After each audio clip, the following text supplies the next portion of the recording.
দেশে ফিরেছেন শান্তিতে নোবেলজয়ী প্রফেসর ডক্টর মোহাম্মদ ইউনূস।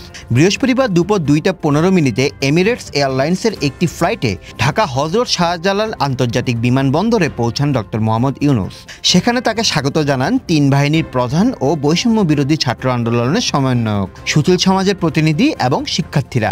এ সময় সাংবাদিকদের ডক্টর ইউনূস বলেন, আমার উপর আস্থা রেখে ছাত্ররা আমাকে আহ্বান জানিয়েছেন, আমি সাড়া দিয়েছি। আমার উপর বিশ্বাস ও ভরসা রাখুন, তাহলে দেশের কোথাও কোনো জায়গায় হামলা হবে না। আমার কথা যদি আপনারা না শুনেন তাহলে আমাকে বিদায় দেন। ডক্টর মোহাম্মদ ইউনূসের আগমন ঘিরে হযরত শাহজালাল আন্তর্জাতিক বিমানবন্দর এলাকায় কড়া নিরাপত্তার ব্যবস্থা নেওয়া হয়েছে। শেখ হাসিনা সরকার পতনের পর দেশে গঠন করা হচ্ছে অন্তর্বর্তীকালীন সরকার।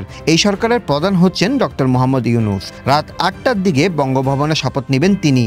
শপথ নেওয়ার পর রাজধানীর রমনার রাষ্ট্রীয় অতিথি ভবন যমুনায় উঠবেন ডক্টর ইউনূস।